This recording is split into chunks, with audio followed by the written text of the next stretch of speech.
Israel. This is Sister Jackie. I found this particular newspaper article on the internet and I thought I would share this with you. As you see, the title is called Adam and Eve Negroes. It was published by the Indianapolis Journal on May 21st, 1899, and this is page 7. So I'm going to just read some of this. I thought it was funny.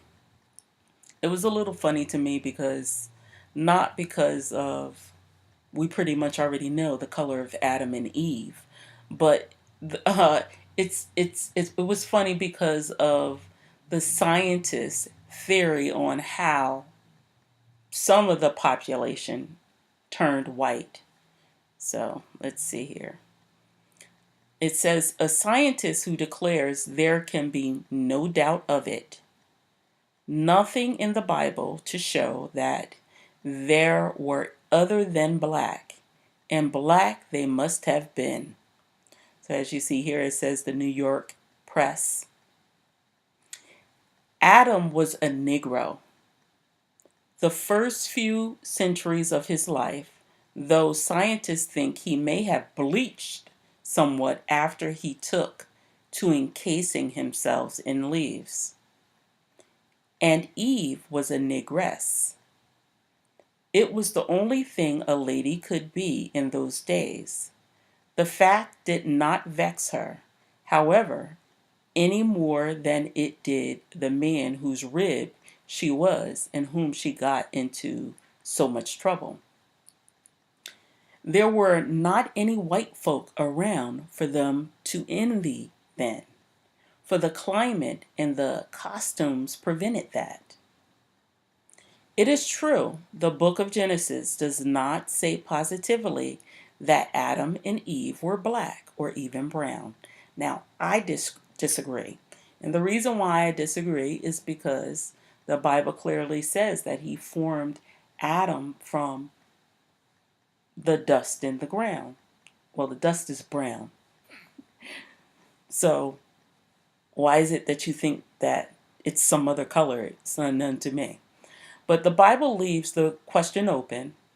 But as the great majority of Christians are white, as to their skin, they have assumed, without much thinking on the subject, that the first pair were like themselves in all things, only more nearly, if not quite perfect.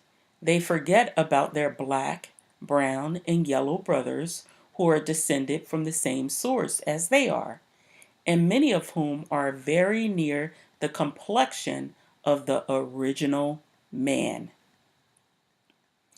The truth of the matter is that these brothers were dyed fast, if one may use the expression, while the color of the great majority of Christians ran.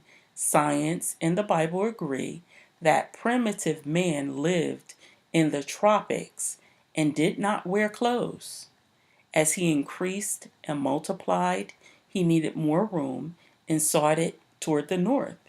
As he advanced, he found it convenient to wrap his body in skins to protect himself against the coolness he encountered.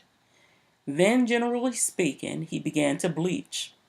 Now, I don't agree with this, but this is what the scientists think. So, dwellers in the tropics did not apparel themselves for the purpose of keeping out of sight. Their reason originally was to attract attention and to gratify their vanity by adornment. With most of them, paint was the first garment they put on. The brighter, the better. Then they made this permanent by pricking it into the skin, and otherwise made themselves remarkable by hanging such things as shells and claws of animals they had killed, or feathers from birds about their necks, wrists, ankles, and waists. This was decoration, not clothing. So here is Mr. or Dr. Sharpe, Dr. William Sharpe's conclusion. Dr. William Sharpe, who, who has made a careful study of skin colors and their gradual modification under change of conditions, says there is not a spot on the earth today where men could live without clothing and be white, nor is there a reason to suppose there ever was such a spot. The effects of climatic conditions have been investigated by scientists the world over. They know the climate even of those parts of the earth which as yet are not explored, because these unexplored tracts are really only spots round which the traveler has been with the instrument of record. He has learned the conditions along the entire border and can deduce from his observation an accurate idea of what is inside. If there are any exceptions, they are the poles, but no one has ever considered either pole as a possible home of primitive man. So it says Dr. Sharpe believes it's impossible that man should have descended from fair to dark, but he shows that the opposite process is possible enough and cites instances of this occurring in India and the United States.